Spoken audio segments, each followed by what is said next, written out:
জি আমি ঈশিতা, গোপালগঞ্জ থেকে আসছি। গোপালগঞ্জ থেকে আসছেন? গোপালগঞ্জ থেকে আইসা কাউকে কিছু না বইলা শট করে ভিতরে ঢুকে যাবেন, তা তো হবে না। কেন আসছেন সেটা বলেন।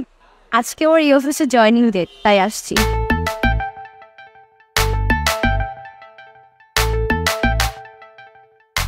আর আপনি তো আমাদের অফিসের ইতিহাসে বদলাইয়া দিলেন। মানে কি ইতিহাস বদলেছে বুঝলাম না।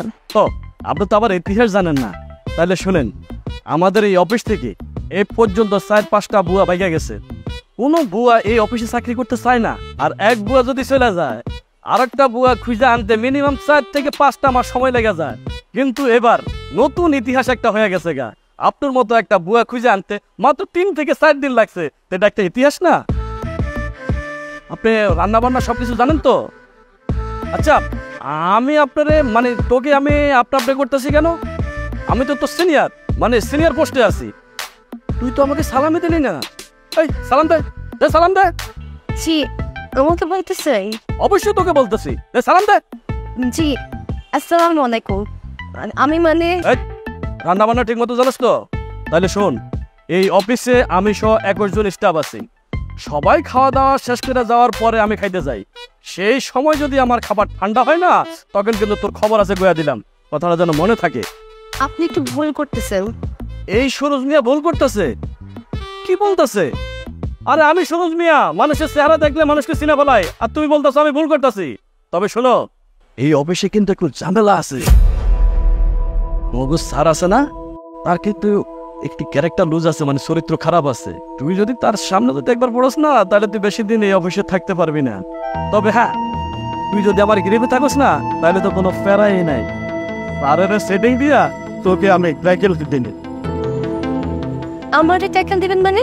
আরে বুঝোস না কেন? চেহারা চরিত্র তোর মাশাআল্লাহ অনেক সুন্দর, দেখতে তো একেবারে নায়িকার মতো লাগে।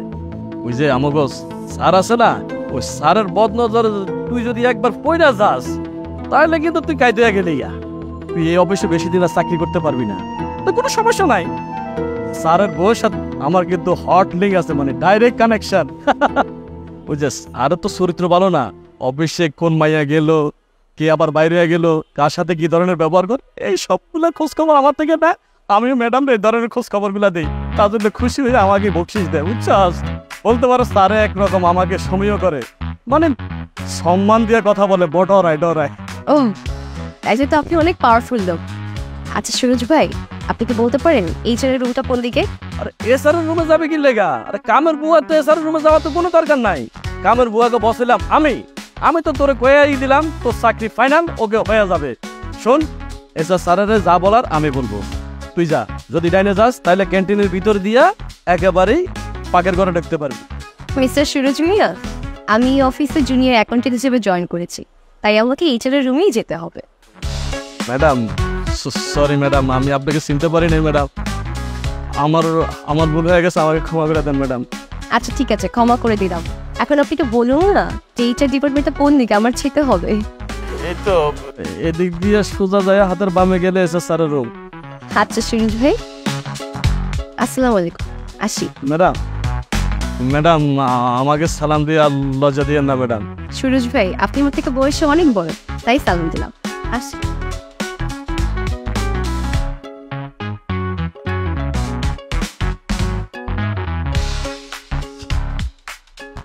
কেলেঙ্কারি করে পড়াই না। চাপ, এর আগে যে আমাকে এখানে কাজের বুয়াইতো, তাকে তো পোশাক আশাক এর চেয়ে অনেক ভালো। ইস, যদি ভালো যায়, যদি স্যারের কাছে বলে দেয়, তাহলে বোধ হয় আমার চাকরিটা থাকবো না।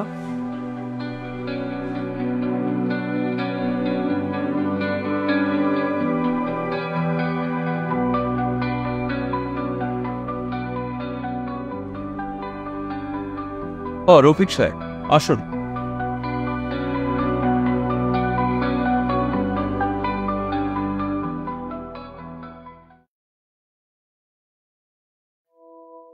স্যার আসসালামু আলাইকুম। স্যার, ইনি হচ্ছেন আমাদের নতুন মেম্বার, আজই জয়েন করেছে জুনিয়র অ্যাকাউন্টেন্ট হিসেবে।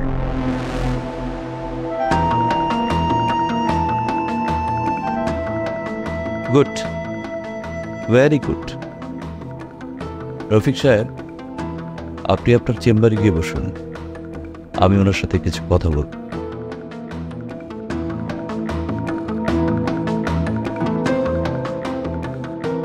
কি নাম? স্যার ঈশিতা। First job? জি স্যার, এটা আমার প্রথম চাকরি। কোথায় থাকা হয়? স্যার মোহাম্মদপুর। আমার বান্ধবীর সাথে একটা হোস্টেলে থাকি।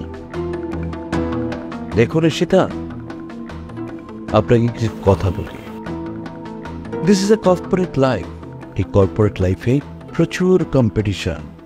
এখানে কি নিজেকে প্রেজেন্টেবল করে তুলতে হয়, আদারওয়াইজ আপনি জীবনে কিচ্ছু করতে পারবেন না। আমি কি বোঝাতে পেরেছি? জি স্যার, বুঝতে পেরেছে। আমি সবসময় মনোযোগ দিয়ে কাজ করব। তা আপনি বোঝেননি, আপনি কিচ্ছু বোঝেন। চাকরি জীবনে এগিয়ে যেতে হলে, প্রমোশন পেতে হলে, স্যালারি বাড়াতে হলে কর্পোরেট বসের সুনজরে, আমার নজরে পড়তে। আর আমার নজরে পড়তে হলে কি করতে হবে? বেশি বেশি করে কাজ করতে হবে স্যার। অনার্স কমপ্লিট করো একটা মেয়ে, এখন আপনি কিছুই বোঝেন না। আপনি যান, আপনি রফিক সাহেবের কাছ থেকে আপনার সব দায়িত্ব বুঝেন। আর শুনুন, অফিসে আসতে হলে ড্রেস আপের দিকে নজর রাখতে হবে, ঠিক আছে? ভালো ড্রেস পরে সবসময় অফিসে আসতে হবে। এটা অফিস, এটা আপনার কোচিং সেন্টার নয়। জি স্যার, এইবার আমি বুঝতে পেরেছি। আমি এরপর থেকে ভালো জামা কাপড় পরে একদম প্রেজেন্টেবল হয়ে আসবো।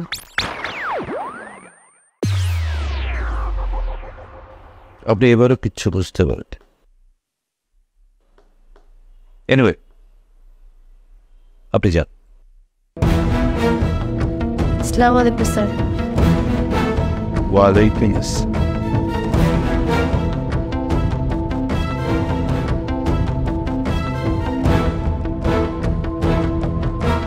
কিচ্ছু বোঝেনি, বুঝিয়ে দেন।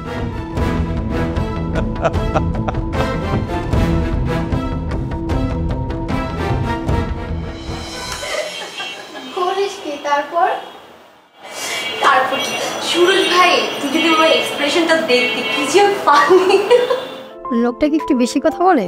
বেশি কথা বলে মানে অনেক বেশি কথা বলে। উনি কথায় কথা শুধু নিজেকে অনেক বড় অফিসার দাবি করে। কি যে একটা মানে অবস্থা, পুরো কমেডি।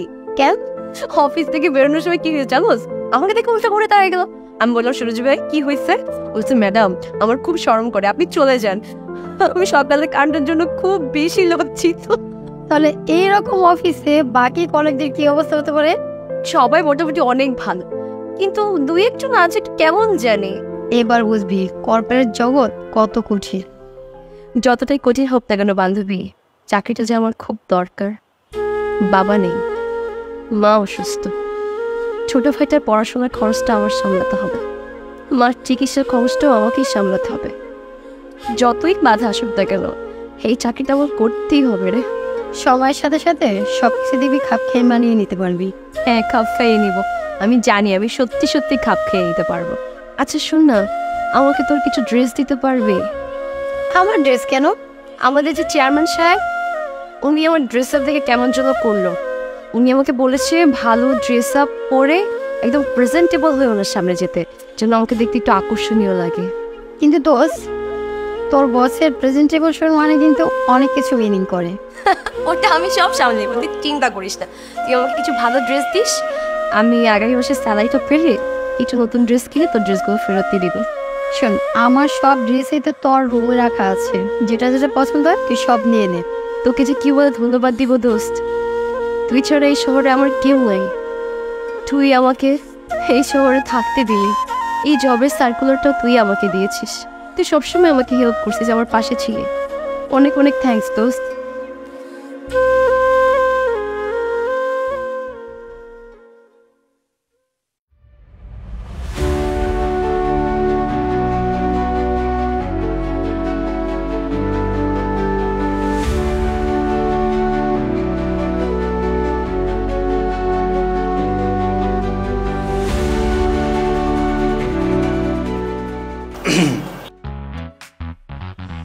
কফি খাবেন? অভিষেক, আমি কফি খাই না, মানে আমি চা খাই, কফি খাওয়ার অভ্যাসটা নেই আমার।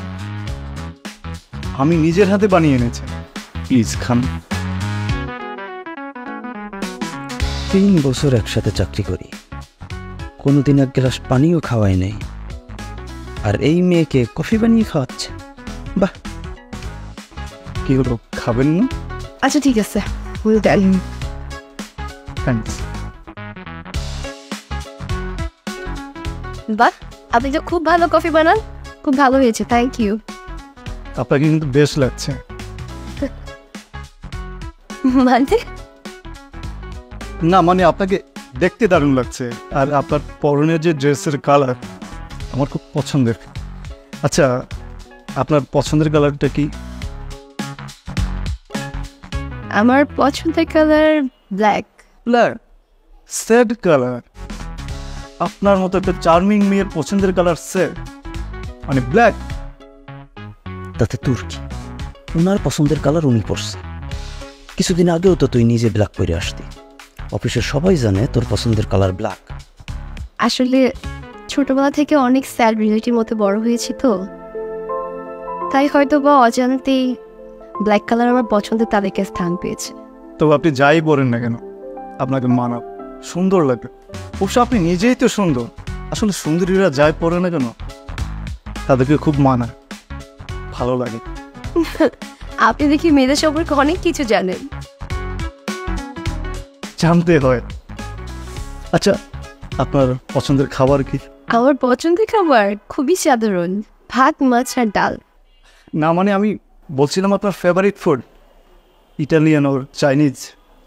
না, ভাত, মাছ, ডালই আমার পছন্দের খাবার। ভাত? ভাত মানুষের পছন্দের খাবার? মানুষের পছন্দের খাবার যে ভাত হইতে পারে তাই তো জানতাম না। আসলে এগুলো তো আমাদের রেগুলার ফুড। অভিষেক, আসলে আমি আপনাদের মতো এত বিলাসবহুল জীবনযাপন করিনি। আমার জীবনটা অনেক সাধারণ ছিল। আমি ছোটবেলা থেকে ভাত, মাছ, ডাল খেয়ে বড় হয়েছি। আর পছন্দের খাবার যদি বলতে হয়, আমার মায়ের হাতের প্রত্যেকটা রান্না আমার খুব পছন্দের। না মানে আসলে আমি চেয়েছিলাম যে আপনি আমি একসাথে আমরা ডিনার করি। যা, সমস্যা কি? হারুনের ভাতের হোটেল থেকে খাই আয়। বসবি পাশাপাশি 2টা চেয়ারে, মেসিয়ারে ডাইকা কবি মামা 2 থাল ভাত দাও, লগে মাছ আর ডাউল, একটা কাঁচামরিচও নিতে পারিস। হ্যাঁ অবশ্যই, চলো না, অফিস শেষ করে আমরা সবাই মিলে একসাথে ডিনার করতে যাই। না মানে ভাতের হোটেলে কি আর ডিনার করা যাবে? আপনি তো আবার ইটালিয়ান ফুড বা চাইনিজ ফুড পছন্দ করেন। সরি অভিষেক, আমি আসলে চাইনিজ বা ইটালিয়ান ফুড লাইক করি না।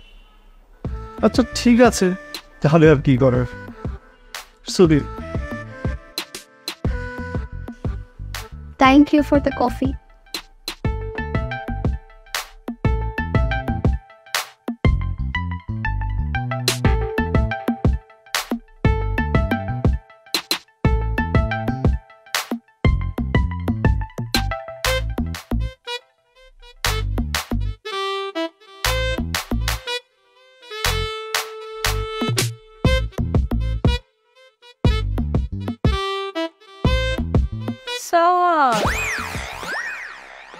কি ব্যাপার?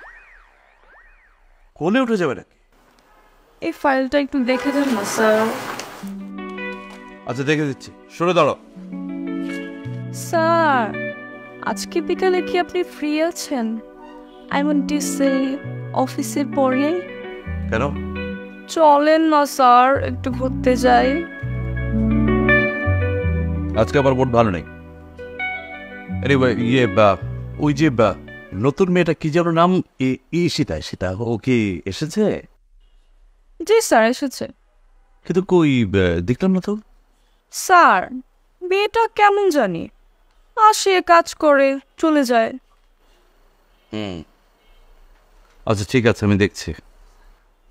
কিন্তু স্যার, বিরক্ত করো না তো, যাও। স্যার, আমি আপনাকে বিরক্ত করি? তা আপনি আমাকে বলতে পারেন। কি আশ্চর্য, বিরক্ত হলে বিরক্ত বলবো না? অথচ এই মিথিলার কথাই এতদিন আপনার ভালো লাগতো, সারা দিন শুনতে চেতেন। কতদিন আমাকে নিয়ে লং ড্রাইভে যেতে চেয়েছিলেন, আবার কতদিন আমার সাথে ডিনার করতে যেতে চেয়েছিলেন। হঠাৎ কি হলো sir? Now you can go. যাও তোমার ডেস্কে গিয়ে বসো। আরে যাও।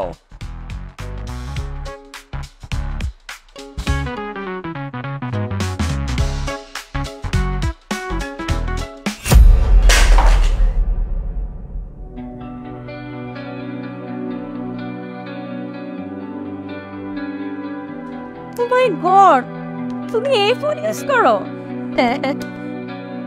তুমি এই ফোন নিয়ে সারা অফিস ঘুরো, আর লজ্জা করে না? না, লজ্জা করবে কেন? আমার মোবাইল নিয়ে আমি ঘুরি, লজ্জা করার কি আছে? শোনো মেয়ে, আমাদের অফিসের যে দারোয়ান সুরজ, উনিও তোমার থেকে বেশি দামি ফোন ইউজ করে। আপু যার যেরকম সামর্থ্য সে সেরকমই ব্যবহার করবে।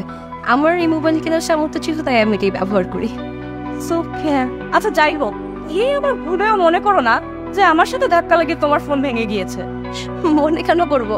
আপনার সাথে ধাক্কা লেগে তো মোবাইলটা নিচে পড়ে ভেঙে গেল। জি না, তোমার ফোন ভেঙে গেছে তোমার ফোনটা কম দামি, আর তাছাড়াও আমার এই নরম মোলায়েম শরীরের সাথে ধাক্কা লাগে তোমার ফোন ভাঙবে না।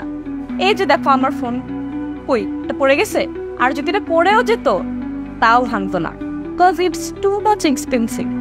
তোমার মতো সস্তা। আপু আমি কিন্তু আপনাকে দোষ দিইনি, অ্যাক্সিডেন্ট তো হইতেই পারে। হ্যাঁ এখন দাওনি, কিন্তু এ নিয়ে বিনিয়ে পরে তো আবার আমার দোষ দিতেই পারো। কোনো সমস্যা নেই মিথে যাবো, এটা এখনো ঠিক আছে, এটা চলতেছে দেখেন। তো রাবার দিয়ে পেঁচিয়ে নিলে আর পরে ভাঙবে না।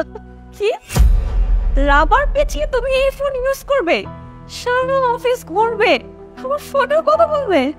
জি এটাই তো করবো। আমি বলে এই ফোনটা ডাস্টবিনে ফেলে দিতাম। আমার যা আছে আমি তাই নিয়ে হ্যাপি আপু। আমার তো মোবাইল বেশি প্রয়োজন হয় না, আমার যখন সামর্থ্য হবে আমি নিজের মতো একটা ভালো মোবাইল কিনে নিব। মোবাইল দিয়ে আমি শুধু কথাই বলি, এর থেকে বেশি কিছু করি না। তো মোবাইলে সোশ্যাল নেটওয়ার্কিং সেটাও কি এই ফোন দিয়ে করা সম্ভব? আপু আসলে না আমি এতটা অনলাইন ফ্রিক না, আমার অফিসিয়াল যা কাজ থাকে আমি সব অফিসের পিসিতেই করি। আর টুকটাক যদি কোনো ফ্রেন্ডস থাকে যাদের সাথে যোগাযোগ করতে হয়, আর ওদের সাথে সব যোগাযোগ আমি অফিসের পিসিতেই করি।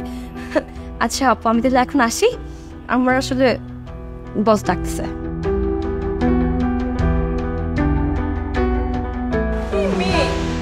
টিকটকও করে না। আমার তো ডেইলি 5টা টিকটক আর 4টা রিলস না করলে ভালোই লাগে না, মাথা ঘুরায়। আজকে যেন কয়টা রিলস করছি?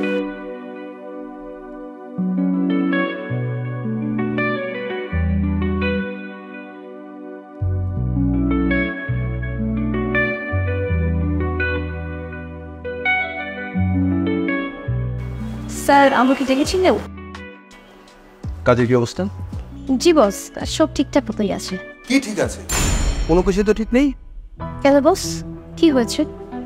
আমি তো সব কাজ ঠিকভাবে করেছি। তুমি সব কাজ ঠিকভাবে করছো? তুমি কোনো কিছুই ঠিকভাবে করছো না। তুমি যেভাবে কাজ করছো এভাবে কাজ করলে তোমার চাকরিটা তো যাবেই, আমার চাকরিটাও চলে যাবে। শোনো ঈশিতা, তোমাকে একটা কথা বলি, তোমার চাকরি চলে যাক আমার কোনো আপত্তি নেই, আমার চাকরি নিয়ে তুমি টান দিবা না।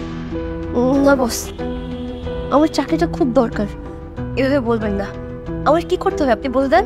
বললে তো লাভ নেই, তুমি তো আসলে কিছুই বোঝো না। বস আমার কোনো ভুল হয়ে গেলে আপনি আমাকে শিখিয়ে দিবেন, আমি সব কিছু করব, আমি পারবো।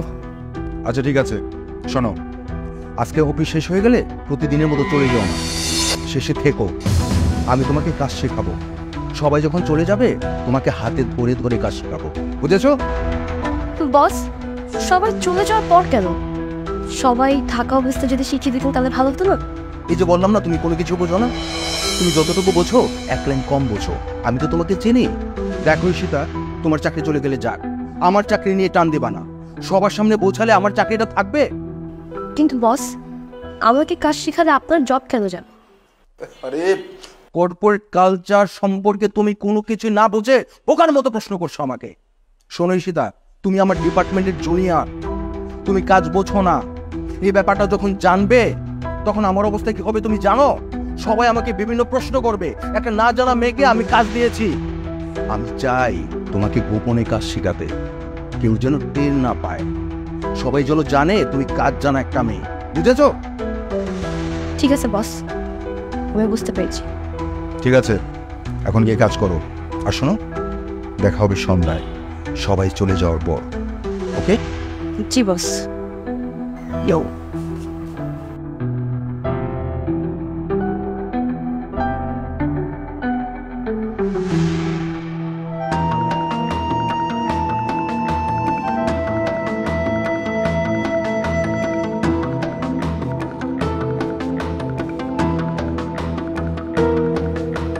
স্যার আমাকে দেখেছেন? ও হ্যাঁ, এসছেন, বসুন। আমাদের চিটাগং ব্রাঞ্চের ফাইজুল সাহেবকে কল করে বলবেন যে আমাদের আমদানির হিসাবটা যেন উনি একবার আমাকে দেখিয়ে নেন। আই মিন আমাদের অ্যাকাউন্টসে জমা দেওয়ার আগে। আর বিষয়টা পার্সোনালি, অফিসিয়ালি নয়। আমি দেখার পর তিনি অফিসিয়ালি জমা দেবেন, ঠিক আছে?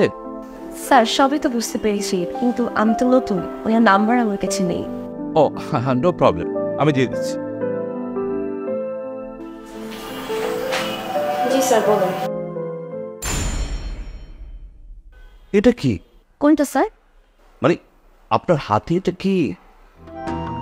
স্যার এটা আমার মোবাইল। ও মাই গড, এই মডেলের মোবাইল তো মনে হয় কোম্পানির কাছেও নেই। আপনি কোথায় পেলেন? স্যার নেক্সট মান্থের স্যালারি পেয়ে এটা নতুন পুরো।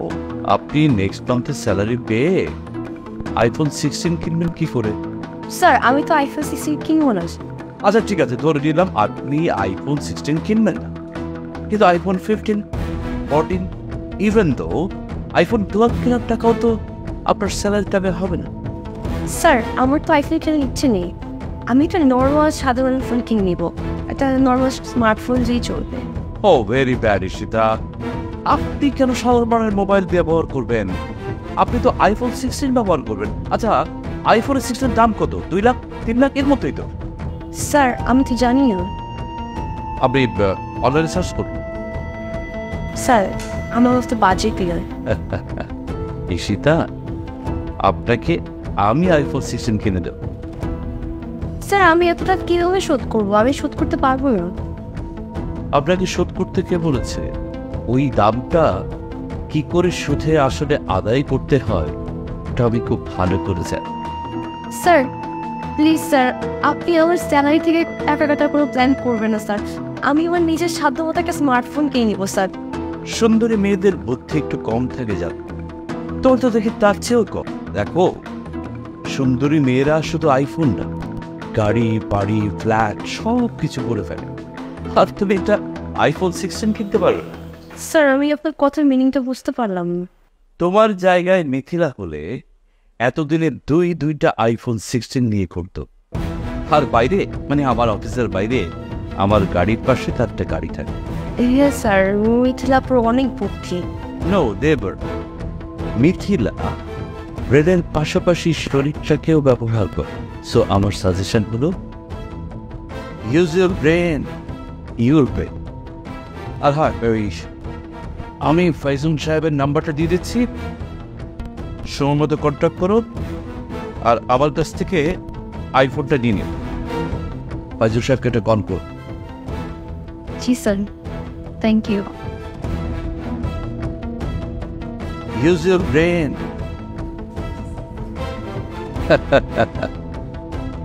Use your brain.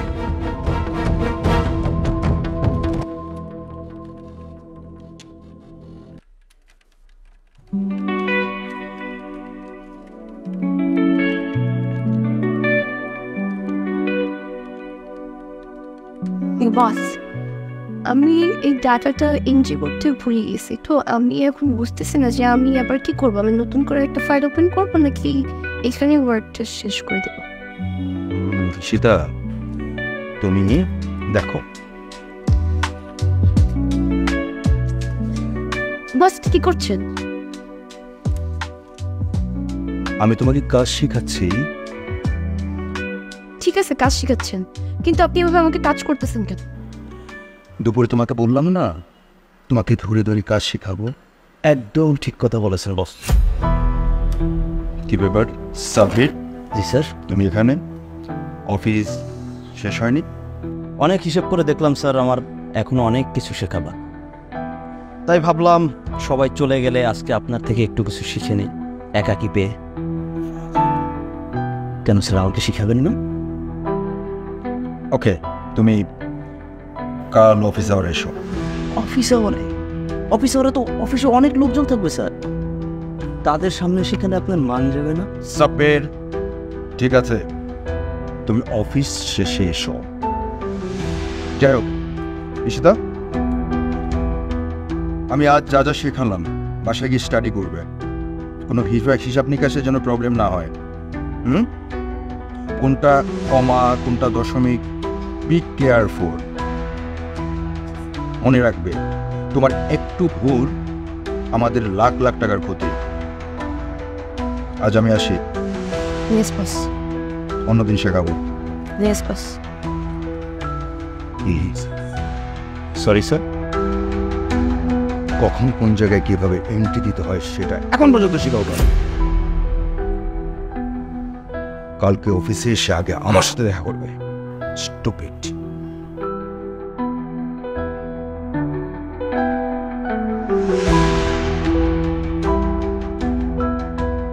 সাবির ভাই, অনেক অনেক থ্যাঙ্কস। এটা আমার খুব ভালো করে জানা আছে। এর যন্ত্রণায় এর আগে আমাদের এক সহকর্মী, মেয়ে সহকর্মী টিকে থাকতে পারেন। জানি না আপনি কতদিন টিকে থাকবেন। টিকতে তো আমাকে হবেই, কারণ এই চাকরিটা আমার খুব দরকার। আমি 18টা ইন্টারভিউ দিয়েছি, একটা ইন্টারভিউতেও সিলেক্ট হইনি। অনেক কষ্টেই চাকরিটা পেয়েছি। এই চাকরিটা আমার খুব দরকার। কোথায় থাকা হয়? মোহাম্মদপুর। ঠিক আছে, চলুন আমার সাথে, আমি এগিয়ে দেই। আপনাকেও আমার বিশ্বাস করতে কষ্ট হচ্ছে। বুঝতে পেরেছি, ভরসা পাচ্ছে না, তাই? ঠিক আছে, সমস্যা নেই, আপনি আসুন, আমি আছি, কোনো সমস্যা নেই। সন্দেহ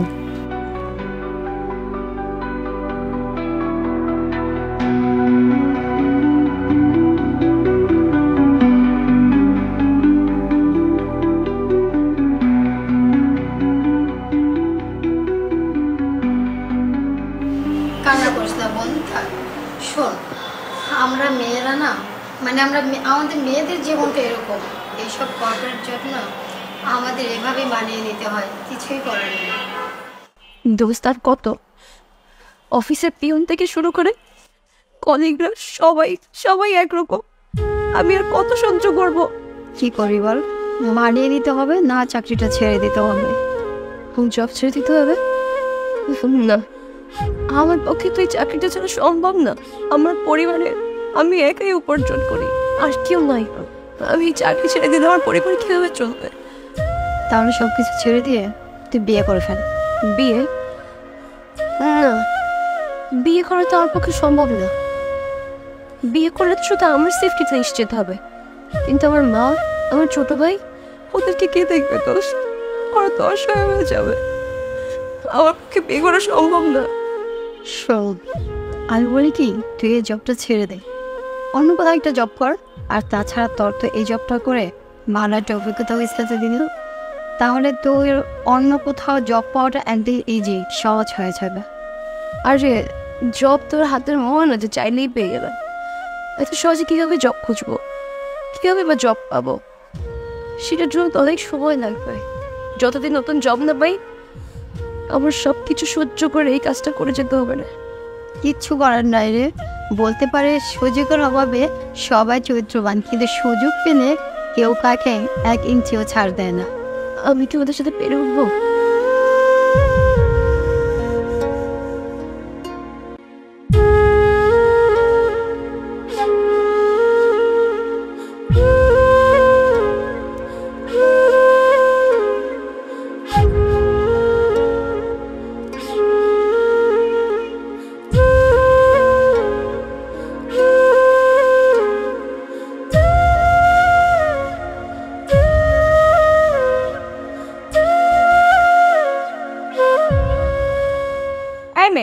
তুমি জানো কোন ইউনিভার্সিটিতে পড়াছো?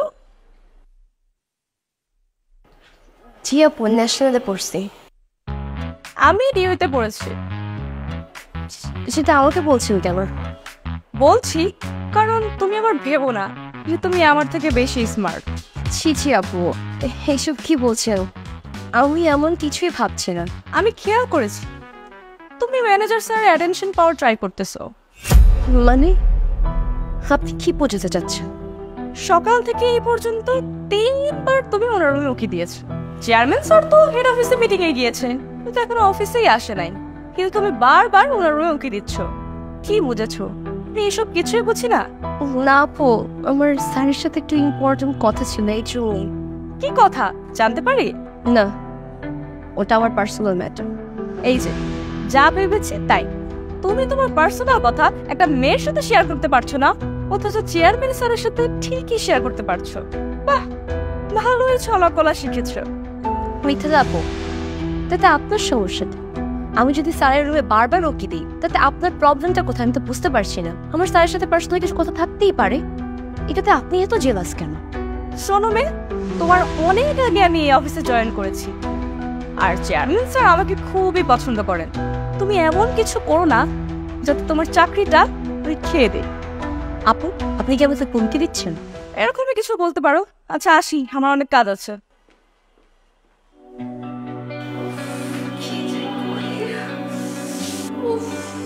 আমি কিসের মধ্যে যে পড়লাম? আমি কি অফিসে পুরস্কার দিতে সামলাবো না এই মেয়েকে সামলাবো?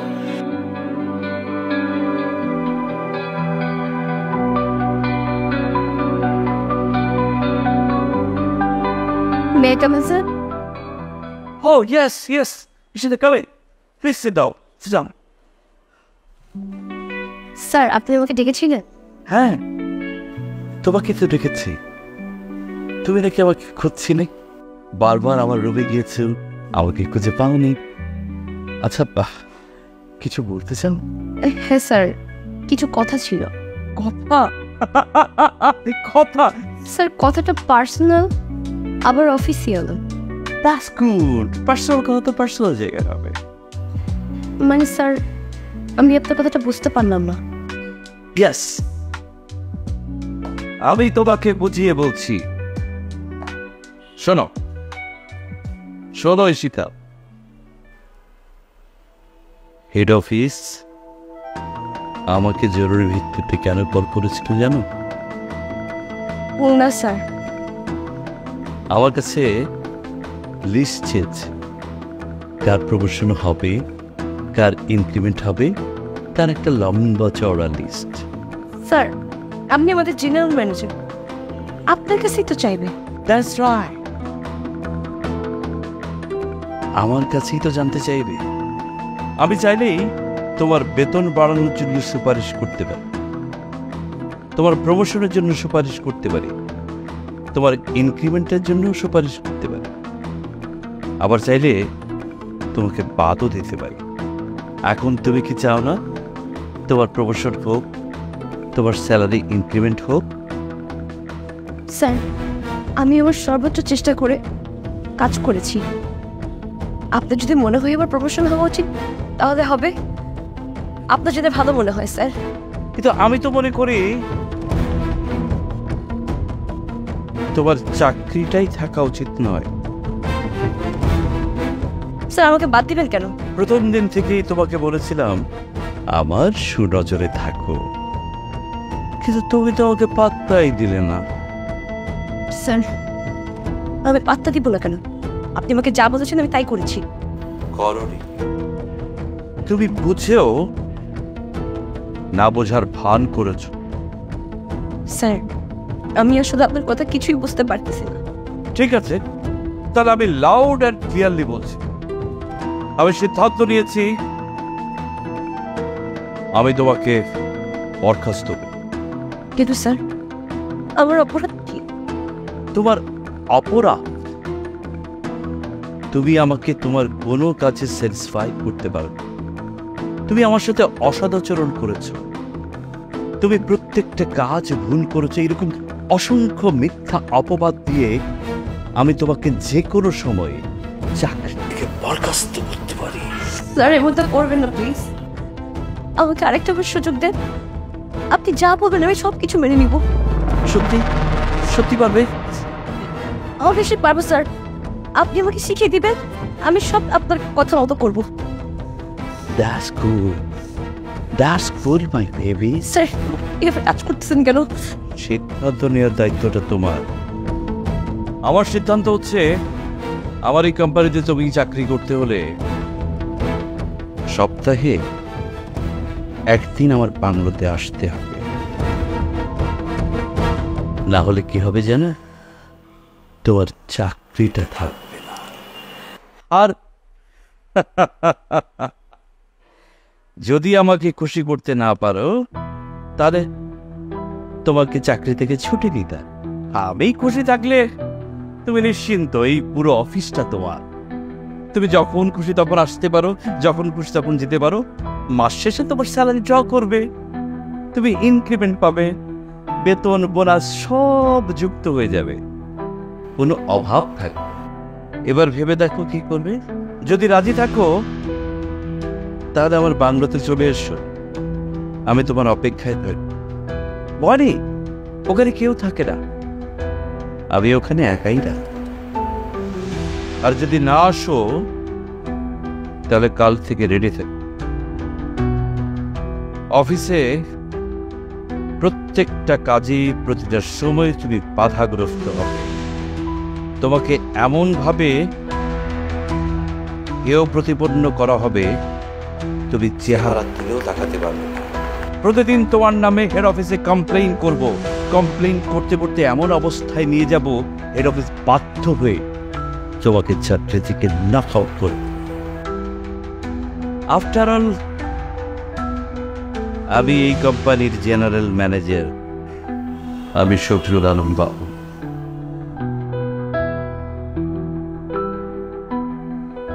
আমার একজন গেস্ট এসছে, রিসেপশনে বসে আছে। যাক,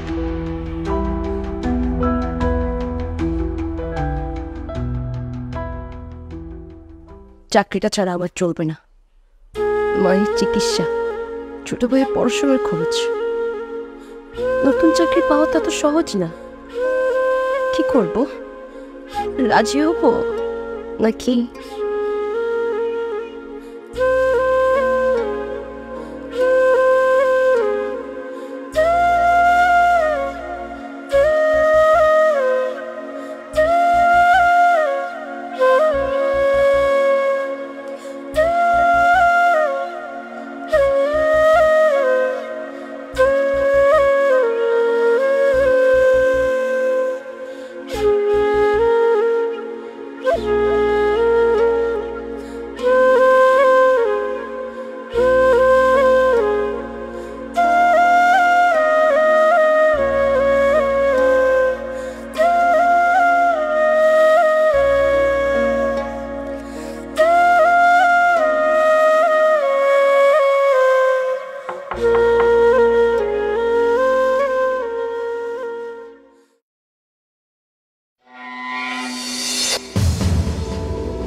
Wow, my darling Ishita.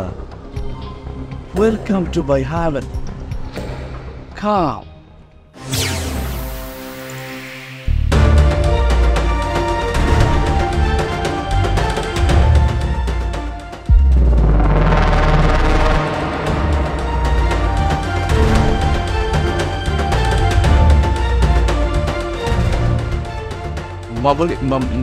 মামুনি, তুমি? ছি বাবা, ছি।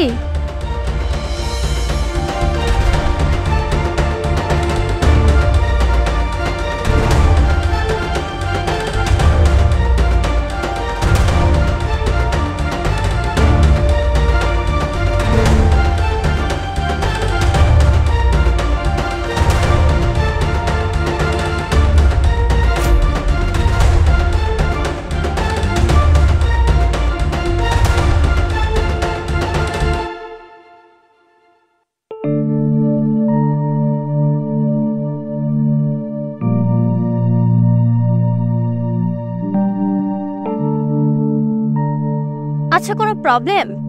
কান্না কেন করছো?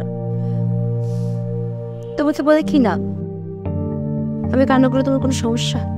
না, কান্না করলে আমার কোনো সমস্যা নেই, কিন্তু নিজের চোখের পানি নিজে মুছে ফেলা ভালো। আর নয়তো অন্য কেউ তোমার চোখের পানি মুছে ফেলার নাম করে সুযোগ নেওয়ার চেষ্টা করবে। It's human psychology. দুর্বল মুহূর্তে পাশে দাঁড়ালে অ্যাটেনশন পাওয়া যায়, বিশ্বাস অর্জন করাটাও সহজ হয়ে যায়। আচ্ছা, বাই দ্য ওয়ে, আমি লাবণী। আমি ঈশিতা। আচ্ছা ঈশিতা আপু, বাই দ্য ওয়ে তোমার অ্যাকচুয়ালি হয়েছেটা কি? মানে ব্রেকআপ হয়েছে? আরে না। তাহলে কি হাজবেন্ড পরকীয়া করে ধরা পড়ে গেছে? না, আমার তো বিয়ে হয় নাই। তাহলে অ্যাকচুয়ালি হয়েছেটা কি সেটা তো আমাকে বলো। অফিসের প্রবলেম। জব চলে গেছে নাকি জব দরকার? এমন কিছুই না। তোমাকে বলি কি লাভ? আমাকে তুমি বলতেই পারো। আমার বাবা অনেক বড় একটা কোম্পানিতে আছে, খুবই ভালো মানুষ। আমি তোমাকে একটা জব নিয়ে দিতে পারি। তাই নাকি? তাহলে তো আমার খুব উপকার হয়। আসলে আমার অফিসের এনভায়রনমেন্ট খুবই খারাপ, ওখানের মানুষজন একদমই ভালো না। আমি অনেক কষ্ট করে এখানে টিকে আছি। আমি থাকতে পারতেছি না এই এনভায়রনমেন্টে। আমার খুব কষ্ট হয়ে যাচ্ছে। আমার একটা খুব চাকরির দরকার। ঠিক আছে, তুমি কোনো চিন্তা করো না, আমি তোমার চাকরির ব্যবস্থা করে দেব।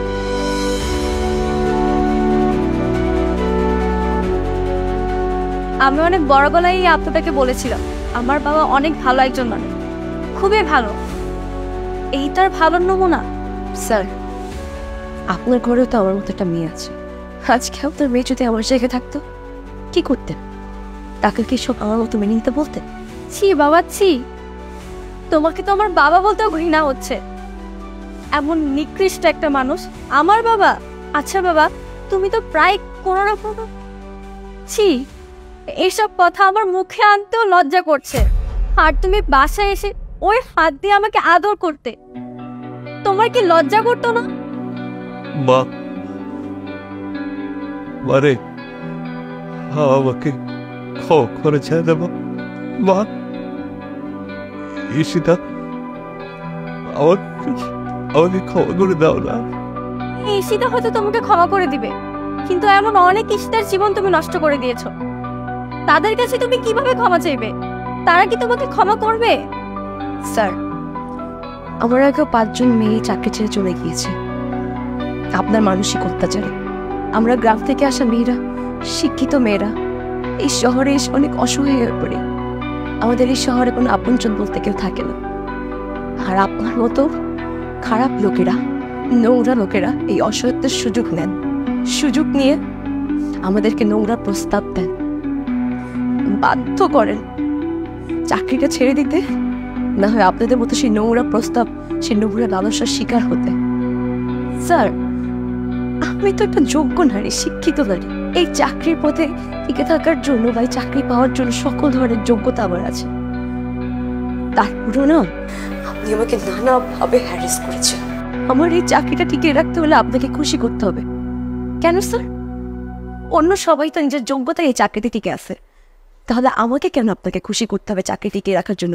আমি নারী বলি, আমি অসহায় বলে এই শহরে আমার কেউ নেই। তাই একবার ভেবে দেখুন তো স্যার, আপনার এই মেয়েটা যদি অন্য একটা অফিসে চাকরি পায়, তাকেও যদি এই সেম সিচুয়েশন ফেস করতে হয়, তখন আপনি কি করবেন জানেন স্যার? আমার বাবা নেই, আমার এই চাকরির টাকায় আমি আমার পরিবারকে চালাই। আমার মা অসুস্থ, আর চিকিৎসার টাকা আমার জোগাড় করতে হয়, সেই খরচও আমি চালাই। আমার মায়ের স্বপ্ন আমার ভাইকে ডাক্তার বানাবে, কিন্তু আমরা তো গরিব। আমার মা বলেছে গরিব হয়ে আমরা কিভাবে ওকে ডাক্তার বানাবো। আমি বলেছি আমি শিক্ষিত, আমি আমার ভাইয়ের পড়াশোনার খরচ দিই, আমি আমার মায়ের স্বপ্ন পূরণ করবো, আমি ওকে ডাক্তার বানাবো। এমন হাজারো ঈশিতাদের স্বপ্ন তোমাদের মতো নিকৃষ্ট মানুষেরা নষ্ট করে দেয়। জানেন স্যার, আমি অনেক চেষ্টা করেছি মানিয়ে নেওয়ার জন্য, কিন্তু পারিনি। শুধু আপনি না, আমার অনেক ক্ষণিকও আপনার মতো। জানেন, সেদিন আমি আপনার রুমে গিয়েছিলাম আপনাকে বিশ্বাস করে, আপনাকে ভরসা করে রফিক স্যারের নামে কমপ্লেন করতে, কিন্তু আপনি উল্টোটা করলেন না। আপনি উল্টো আমাকে চাপে ফেলিয়ে দিলেন।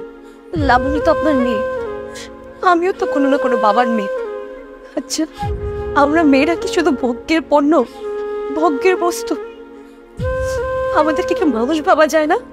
স্যার, মেয়েদেরকে একটু মানুষ ভাবতে শিখুন, দেখবেন আমরা আপনাদের সাথে কাঁধে কাঁধ মিলিয়ে চল সমাজটাকে বদলে দিব। আপনাদের মতো দুই একজন পুরুষ মানুষের জন্য আমরা মেয়েরা সব পুরুষ মানুষকে ভয় পাই। আমাদের অফিসের অনেক পুরুষ আছে, অনেক ভালো, বিশ্বাসযোগ্য, কিন্তু আমি ওদেরকে বিশ্বাস করতে পারি না। কারণ আমাদের অফিসের অভিভাবক নিজেই একজন নষ্ট লোক। কিন্তু নষ্ট ছাতার নিচে কিভাবে আশ্রয় নিব বলেন? সরি স্যার, আমি আপনার মনোরঞ্জন করতে পারলাম না, কিন্তু প্রমোশনটা আমার খুব দরকার, সেটা নিজের যোগ্যতায়। ইনক্রিমেন্টটাও আমার খুব দরকার, কিন্তু সেটাও নিজের যোগ্যতায়। জানি না কালকে আমার চাকরিটা থাকবে কিনা, কিন্তু সত্যি বলছি স্যার, চাকরিটা আমার খুব দরকার। মা, মা প্লিজ মা, মা ক্ষমা করে মা, মা ঈশিতা,